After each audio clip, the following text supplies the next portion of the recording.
Glasbeni utrip.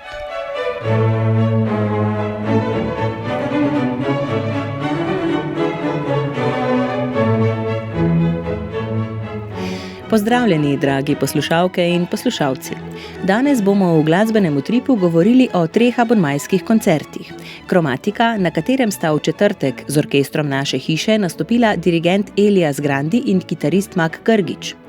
Zlati abonma, v okviru katerega je v Cankarjevem domu gostoval Kraljevi škotski nacionalni orkester s svojim šefom dirigentom Tomasom Senegorjem in pianistom Francescom Piemontezijem, ter filharmonični klasični koncerti, na katerem sta z orkestrom Slovenske filharmonije nastopila dirigentka Lucie Leguet in pianist Alexander Toro. V SNG Opera in Balet Ljubljana so uprizorili prvo letošnjo premiero Rossinjevo komedijo Potovanje v Rems. Mešani pevski zbor Obala Koper je organiziral že 16. mednarodni zborovski festival Koper. Za konec pa bomo povedali še kaj o abonmaju zavoda Celeja Celje, ki se začenja nocoj. Ostanite z nami!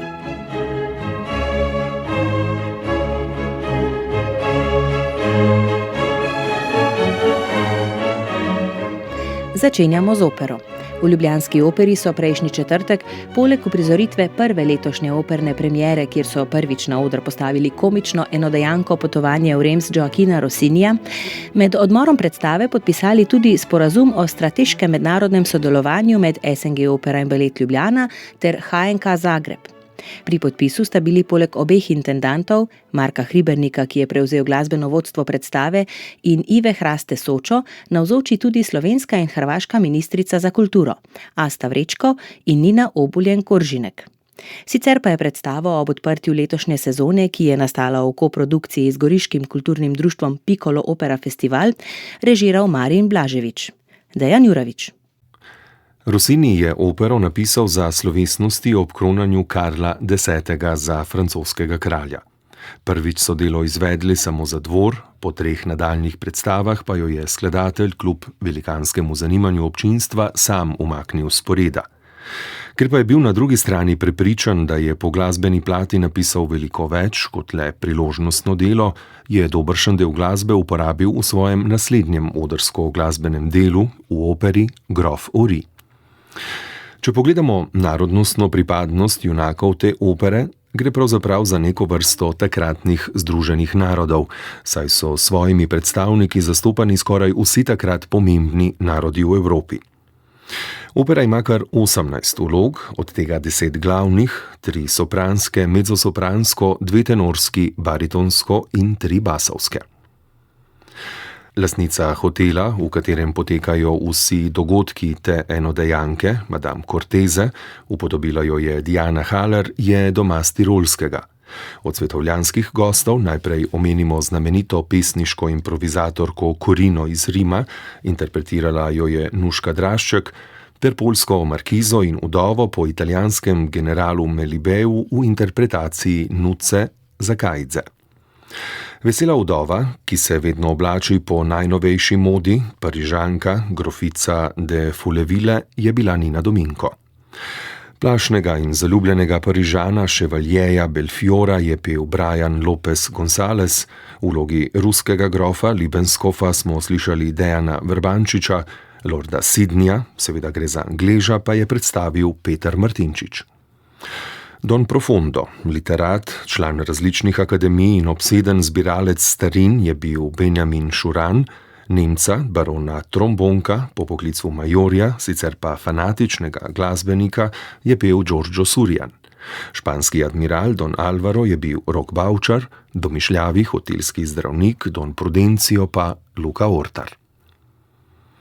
Pri vseh smo zaznali nihanja v interpretativni kakovosti. Opera Potovanje v Rems ima kar 10 vlog, ki jih lahko pojejo samo pevci z velikimi sposobnostmi, zato je tudi v prihodnje kljub nedvomni glasbeni kakovosti ne bodo prav pogosto izvajali. Rossinijeve melodije pač niso samo lahkotne melodije, ampak veliko več in te virtuoznosti ne gre jemati z levo roko. Pogrešali smo tudi tisti značilni rossinijevski krešendo v orkestru, zaokrožene fraze ter poskočnost in odzivnost na hitre spremembe v tempih.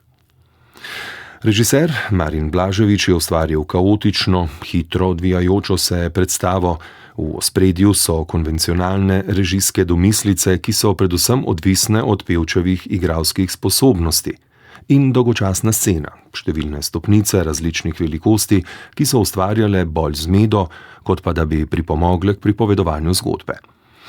Ta je resnici na ljubo precej plitka, zato so režije komičnih oper toliko bolj zahtevnejše in ne prizanašajo nedoslednostim in puhlim rešitvam. Scenograf ter oblikovalec svetlobe in video projekcij je bil Wolfgang von Zaubeck, Sandra Dekanič pa je ustvarila pisano paleto zanimivih in bleščečih kostumov ter klobukov, ki so zažareli v kombinaciji z domišljeno igro svetlobe.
Nadaljujemo pa s simfonično glasbo, prej omenjenimi abonmajskimi koncerti. Prejšnji teden se je v Cankarjevem domu v Ljubljani začela nova sezona abonmaja FKK, filharmonični klasični koncerti. Pred orkester Slovenske filharmonije je kot gostujoča dirigentka vnovič stopila Francozinja Lucie Leguet, ki je orkester vodila že teden dni prej na uvodnem koncertu letošnje abonmajske sezone cikla SOS. Kot solist se je v Beethovenovem drugem klavirskem koncertu predstavil njen rojak Alexander Toro. Spored pa sta dopolnili še uvertura Neobljudeni otok Josefa Haydna in Beethovenova 5. simfonija, Simfonija simfonij, po kateri je imel koncert tudi naslov. Na četrtkovem je med občinstvom sedel tudi Mihael Kozjek.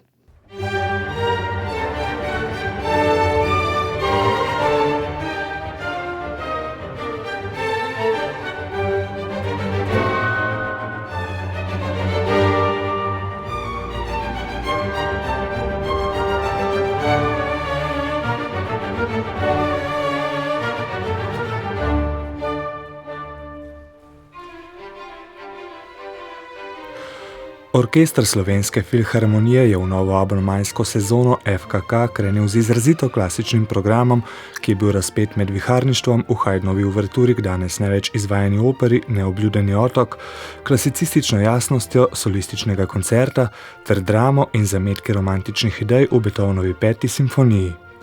Že v počasnem uvodu Haydnove uverture je dirigentka Lucie Leguet vzpostavila razpoloženje napetega pričakovanja živahnejšega alegra, ki se je nato razvil v znamenju preostrenih kontrastov, vse od prikupne komorne igre posameznih glasbenikov, preko vmesnih uglajenih galantnih odsekov do šturam undrangovskih oziroma viharniških viškov.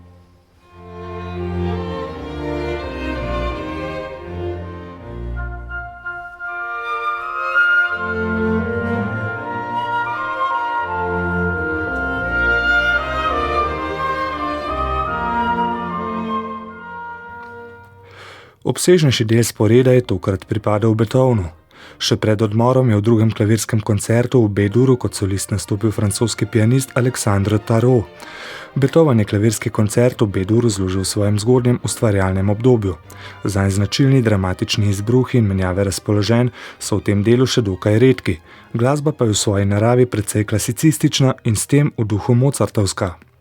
Pristop solista Taroja k zgodnjemu Beethovnu je bil nadvse občuten. Za nekaj čarobnih glasbenih trenutkov je s plastično igro in številnimi agogičnimi zadržki poskrbel predvsem v spevnem počasnem stavku in igrivem rondoju. Po drugi strani bi bil v prvem stavku vendarle lahko tudi artikulacijsko odločnejši, kot mu je to uspelo denimo v izpisani solistični kadenci ob koncu prvega stavka. Se je pa Tarot s svojo igro organsko zlil z orkestrom in dirigentko Lucie Legge, ki je poskrbela za zgledno komunikacijo na ravni solist-dirigent-orkester. Orkester se je tako z izčiščeno, dinamično prefinjeno in homogeno igro približal solistu in ga v tej luči primerno podprl. Solistova izbira dodatka na četrtkovem koncertu, intimno zveneče Bachove Siciliene, v tej luči gotovo ni bila presenečenje. Tarot jo je podal s pretanjenim občutkom za oblikovanje tona in zglajen potek Bachove s kontrapunktom prežete glasbe.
V drugem delu je orkester Slovenske filharmonije izvedel še Beethovnovo 5. simfonijo.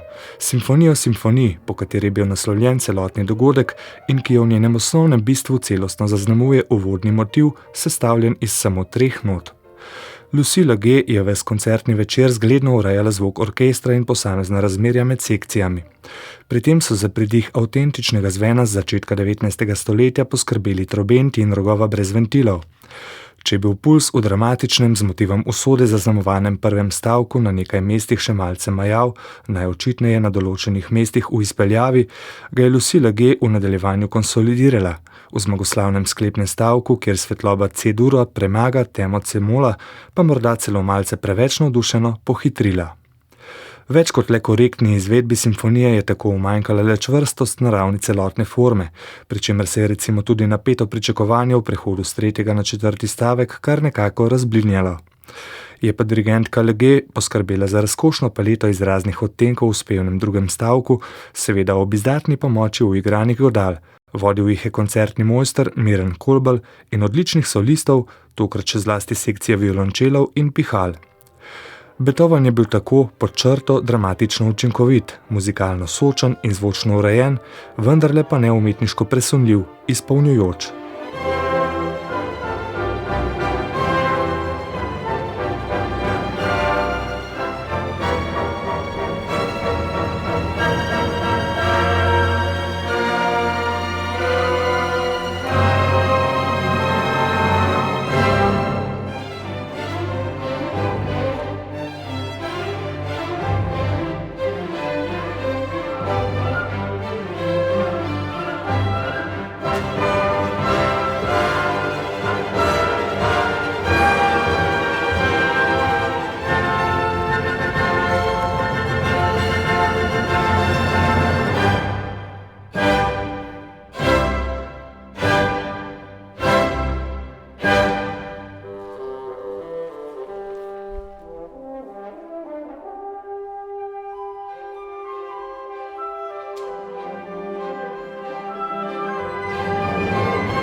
Tako je v četrtek nastopal orkester Slovenske filharmonije.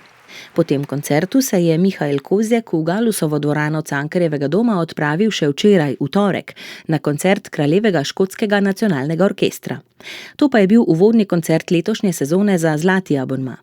Orkester je vodil njegov šef-dirigent, danec Tomas Senegor, kot osrednji solist večera pa je v Ravelovem klavirskem koncertu v G-duru nastopil priznani švicarski pianist Francesco Piemontesi.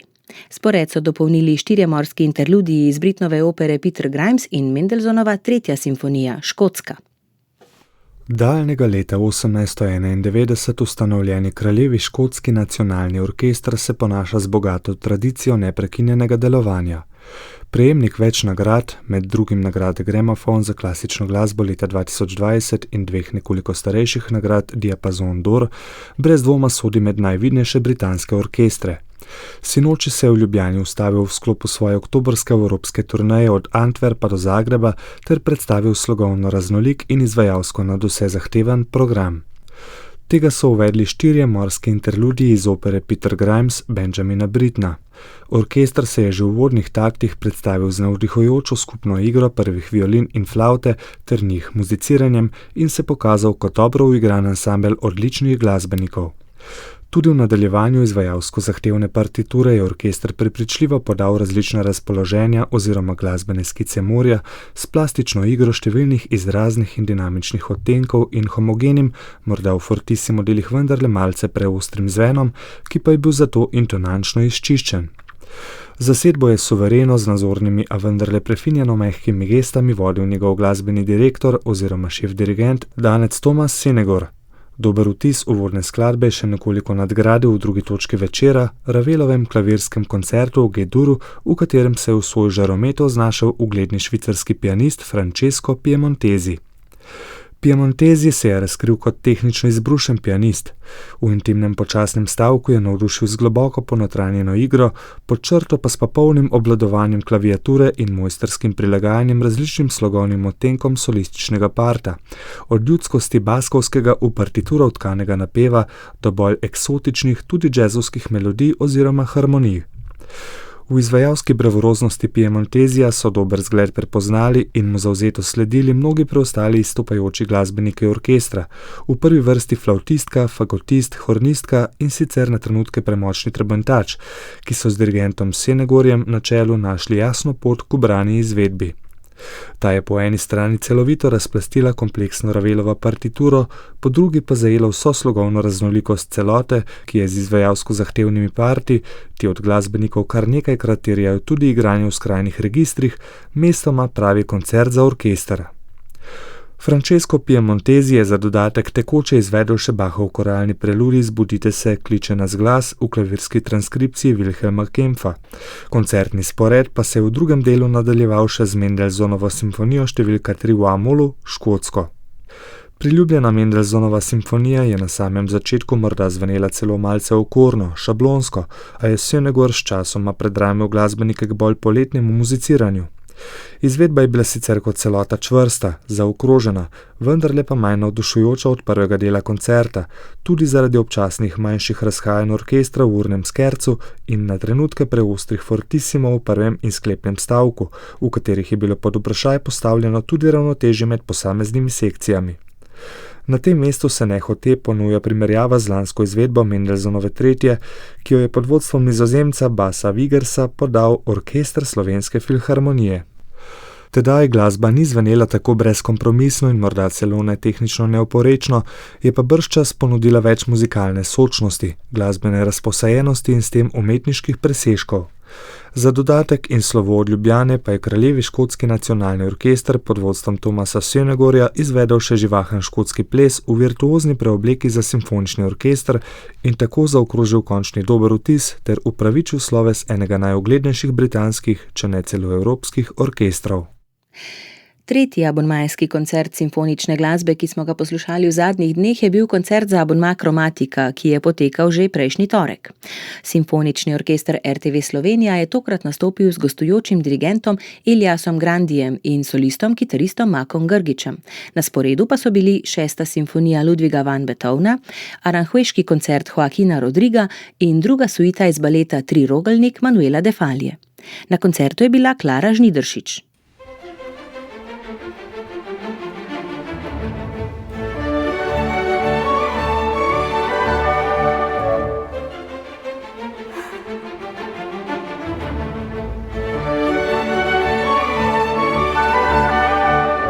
Po nadvse uspešnem otvoritvenem koncertu jubilejne sezone so se simfoniki manj kot 2 tedna pozneje vrnili na oder Galusove dvorane z novim programom.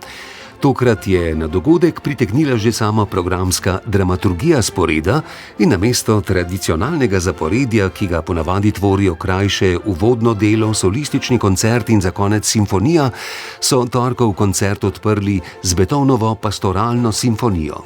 Značaj skladbe je takšni umestitvi v spored ustrezal, izvedba pa žal ni dosegla vseh pričakovanj. Simfonijo smo namreč na naših odrih že večkrat slišali in težko bi rekli, da je bila tokratna interpretacija ena boljših.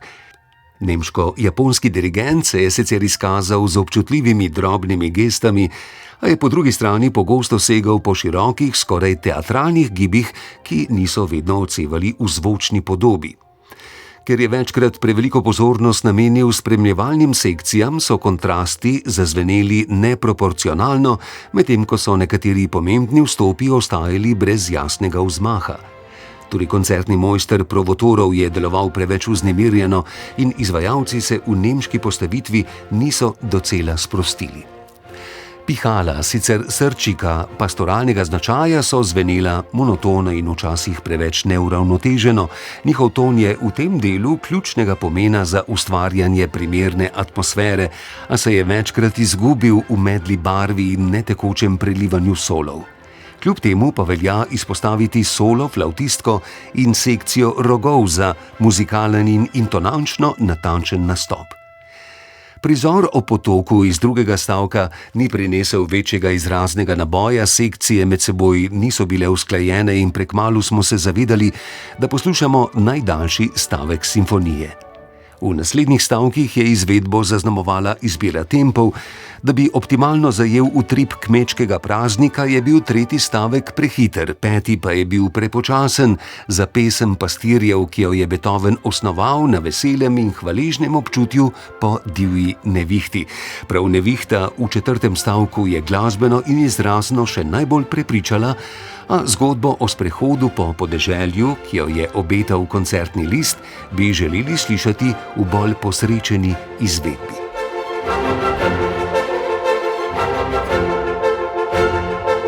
Drugi del koncerta je zaznamoval španski melos, ki ga na slovenskih klasičnih koncertih ne slišimo pogosto. Še redkeje so na sporedu kitarski koncerti in tokrat je s svojo kitaro na mesto solista spet sedel Mak Grgič.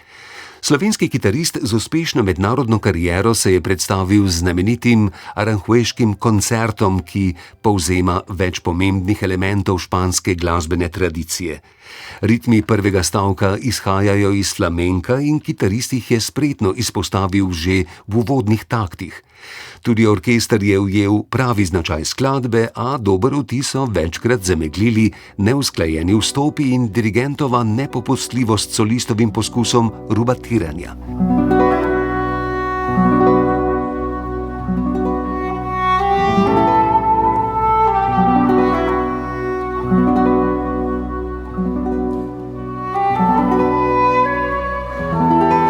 Precej bolje je uspel drugi stavek, nedvomno najslavnejši iz kitarskega simfoničnega repertoarja.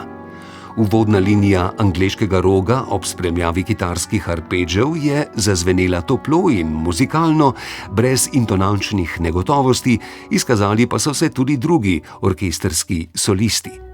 Tretji stavek je znova razkril nekaj težav pri usklajevanju in orkestrski vstopi so zamujali, kot bi dirigent pred vzmahi vztrajno čakal trenutek predolgo. V hitrih tempih prvega in zadnjega stavka so se Grgiću pod prste nemalokrat prikradle napačne note, skozi svojo igro pa je vseeno prikazal tudi dobro kitarsko tehniko. Za dodatek je izvedel še priredbo makedonske ljudske pesmi Morečičo reče, da me ženi v priredbi slovenskega skladatelja Leona Firšta iz njegove suite balkanskih plesov.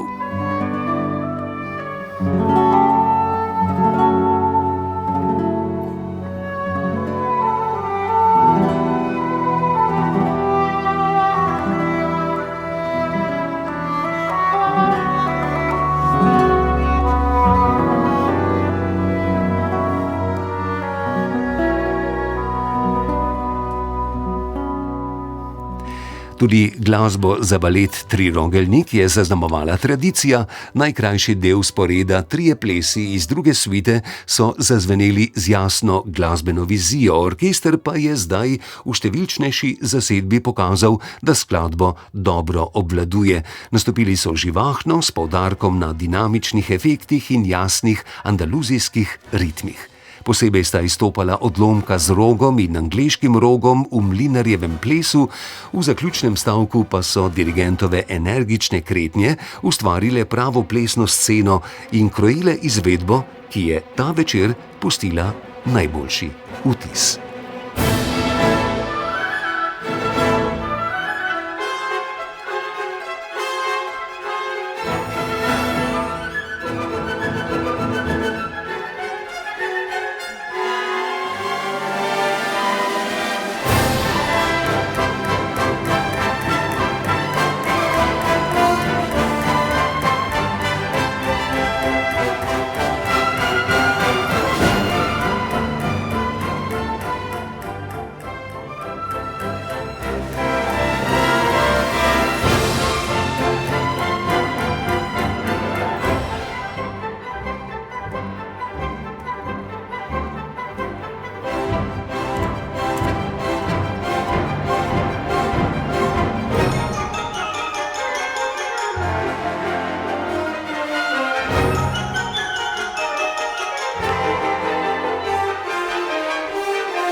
Toliko o abonmajskih koncertih za abonmaje Kromatika, cikel FKK in Zlati abonma, ki so potekali v Ljubljani. Zdaj pa poglejmo še na Primorsko. Mešani pevski zbor Obala Koper je ob koncu prejšnjega tedna organiziral že 16. mednarodni zborovski festival Koper. Začel se je v petek 9. in končal v ponedeljek 13. oktobra. Vsi koncerti so potekali v dvorani Svetega Frančiška v Kopru. Več pa Simona Moličnik.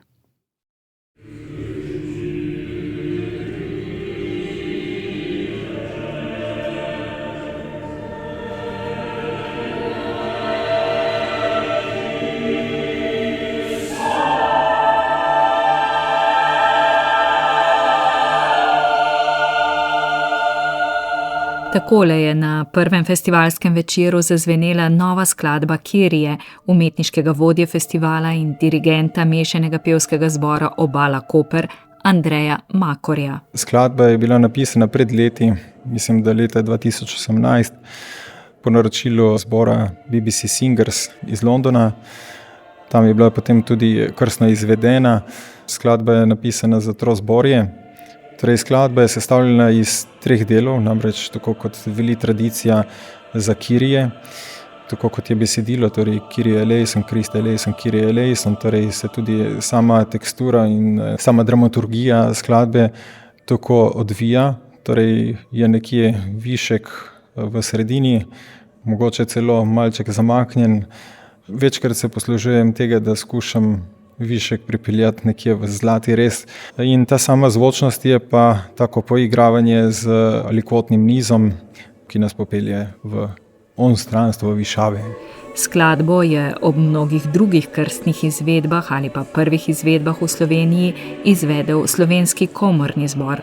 Na drugem festivalskem večeru je muziciral zbor svetega Nikolaja iz Litije, tretji večer je ustvaril ansambel Mittelvox, festival pa je z veliko srčne energije sklenil domači mešani pevski zbor Obala Koper.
To je veliko delo, zaključi predsednik mešanega pevskega zbora Obala Koper Denis Rondič. Dela z samim festivalom je precej.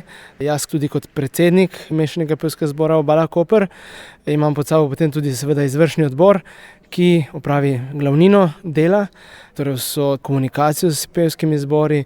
Nekako smo poskušali privabiti kakšen zbor, ki bo se letos udeležil tekmovanja Galus v Maribor, tako da se je pri tem predstavil tudi zbor svetega Nikolaja iz Litije. Dela je precej. Dirigent Andrej Makor se je odločil, da festival sklene s priredbami istrskih ljudskih pesmi, ki so mešanemu pevskemu zboru Obala tako rekoč pisane na kožo. Ob koncu koncerta in festivala Makor ni skrival zadovoljstva, pa tudi utrujenosti ne. Ocenjujem, da 16. mednarodni zborovski festival Koper je bil zelo na visoki ravni, tako z gostujočimi zasedbami, ki so se zvrstile v strnjenih 4 koncertih od petka pa do ponedeljka, kakor pa tudi z izvedbami, ki so jih zasedbe poustvarile, s programom, ki smo ga slišali, z novitetami, z novimi skladbami, nenazadnje tudi nekakšnim poklonom 80. obletnice Društva slovenskih skladateljev, saj smo gostili Zbor Slovenske filharmonije, ki se je predstavil prav s tem koncertom, ki je bil zasnovan za tole obletnico, tako da je zajel en širši krog občinstva, kakor pa tudi same zborovske kulturne struje. 16. mednarodni zborovski festival v Kopru je občinstvu ponudil veliko raznolikosti in odličnosti v svetu vokalne glasbene umetnosti. Verjamem, da bo to kmalu prepoznala tudi širša javnost in bo pevke in pevce še bolj podprla z obiskom, sebe pa utrdila v doživetju lepote pevskega koncertnega izkustva.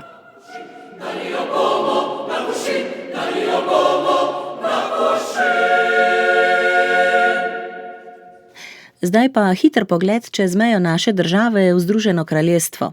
Po poročanju STA so strokovnjaki v arhivih v Worcestershireu in Norfolku odkrili novo glasbo Henryja Purcella. Purcell je bil vodilni angleški skladatelj v 17. stoletju. Na veselje glasbenih zgodovinarjev in izvajalcev pa so našli pomembni odkritji, in sicer v arhivih, kjer sta bili založeni med upravnimi dokumenti. Kot beremo v britanskem dnevniku Guardian, je skupina muzikologov odkrila natisnjeno partituro prej neznane Purcellove pesmi ter rokopis različnih skladb za instrumente s tipkami, ki ga je delno napisal skladatelj. To je prvi Purcellov avtograf, ki so ga našli po več kot 30 letih. Pesem As Soon as They Began to Peep je nastala za lik v igri iz leta 1691 z naslovom Love for Money, ki je bila parodija na dekliške internate in jo je na londonski uprizoritvi občinstvo izžvižgalo kot zlonameren napad na dekliški internat v Chelseaju. Avtor pesmi je Thomas Durfee, pogost Purcellov sodelavec. Rokopis skladb za instrumente s tipkami ima razkošno vezavo iz rdečega usnja z zlatim okrasjem. To kaže na to, da je bil nekoč v lasti bogatega posameznika. Okoli leta 1810 je dobil drugačen namen, saj so bili nekateri prazni notni listi uporabljeni za zapise mestnega sveta. Vsebuje 9 skladb Purcella in njegovega kolega Johna Blowa. Da gre za Purcellov rokopis, pa so strokovnjaki ugotovili po značilnih oblikah not in glasbenih simbolov. Profesor glasbe na Univerzi Royal Holloway v Londonu, Stephen Rose, je ob tem odkritju poudaril pomen okrožnih arhivov in njihovih uslužbencev pri ohranjanju glasbene dediščine. Rose namreč vodi projekt z naslovom Glasba, dediščina, kraj, odkrivanje glasbenih zbirk angleških okrožnih arhivov. Ta je plod sodelovanja med Univerzo Royal Holloway in Univerzo v Newcastlu. Njegov namen pa je katalogizirati glasbene rokopise v lokalnih arhivih.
Z naslednjim prispevkom se, gospe in gospodje, vračamo v Slovenijo, natančneje v Celje.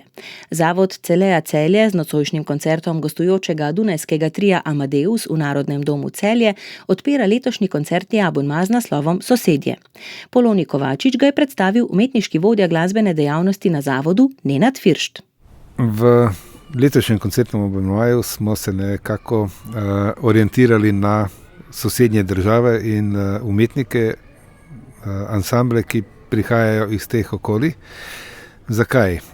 Marsikdaj se sosedov seveda zavedamo, sosedi so nam dani, njihove kulture, tudi njihovega jezika, marsikdaj pa ne razumemo prav dobro in ne poznamo prav dobro. V tem času, ki je zelo globalen in spremljamo žal večinoma slabe novice iz sveta, pa nam tudi neka navezanost na to primarno okolje, širše primarno okolje, ki ga oblikujemo skupaj s sosedi, lahko ponudi neko zatočišče in nekaj miru, saj karkoli se bo že dogajalo na svetu, bomo vedno v stikih in vedno tudi nekako soodvisni od tistih, ki so nam tudi geografsko najbližje. Tako seveda začenjamo z severno sosedo Avstrijo. Od tam iz njihovega glavnega mesta prihaja Amadeus trio. Ansambl, ki v zadnjem času veliko nastopa po svetu in seveda tudi doma. Sami zase pravijo, da so varuhi te pristne dunajske tradicije komornega muziciranja. Hkrati pa se seveda ukvarjajo tudi oziroma poustvarjajo tudi glasbo drugih stilnih obdobij in drugih narodov, zato so pa za koncert v Celju in njihovo prvo predstavitev v Sloveniji izbrali klavirska tria Petra Iljiča Čajkovskega in Ludwiga van Beethovna.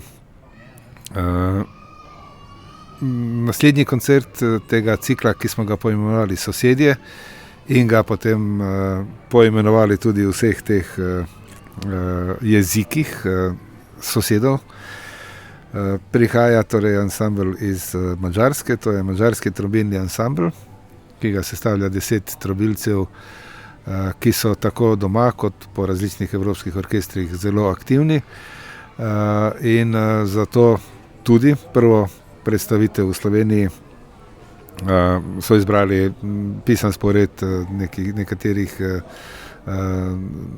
bi rekli standardov za trobilni ansambl, kakor tudi priredb in izvirnih skladb madžarskih skladateljev. Zanimiv koncert se nam obeta z gostovanjem ansambla Minstrel. To je ansambl za staro glasbo, ki deluje v Zagrebu, se pravi še v eni prestolnici sosednje države in predstavlja glasbo renesanse, zgodnjega baroka, torej same začetke instrumentalne glasbe, posega pa tudi na vokalno področje. Na koncertu v Celju bodo izvedli skladbe skladateljev, ki so delovali ob jadranski obali, tako na sedanji večinoma hrvaški strani, kot tudi na italijanski strani. Se pravi, obeta se nam spored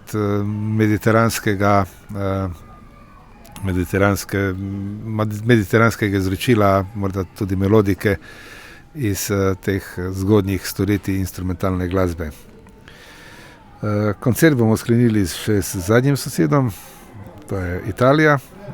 Od tam prihaja trio Gustav, klavirski trio Gustav, ki se mu pridružujeta še dva solista, Lorenzo Guzzoni na klarinetu in edini slovenski predstavnik v tokratni sezoni, Boštjan Lipovšek. Seveda Boštjan Lipovšek, hornist, veliko sodeluje z različnimi ansambli in veliko koncertira tudi po svetu in seveda v vseh teh naših sosednjih državah, tako da bomo tudi na ta način nekako z nekim slovenskim predstavnikom in slovenskim momentom zaokrožili cikl naših sosedov.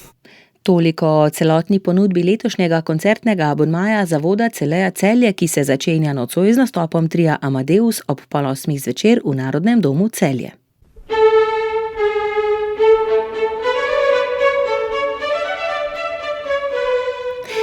Tako, gospe in gospodje, z vabili na koncerte v Celju smo prišli do konca današnjega glasbenega utripa. Oddajo smo pripravili uredniki in sodelavci uredništva za resno glasbo programa Ars, glasbena urednica Vesna Vovk, napovedovalec Igor Velše in tonska mojstra Max Pust in Franci Modr. Tokrat smo v glasbenem utripu govorili o operi Potovanje v Rems, koncertih za abonmaje Kromatika, FKK in Zlati abonma, koncertih zavoda Celeja Celje in 16. mednarodnem zborovskem festivalu Koper. Omenili pa smo tudi na novo najdena dela Henrija Prsla.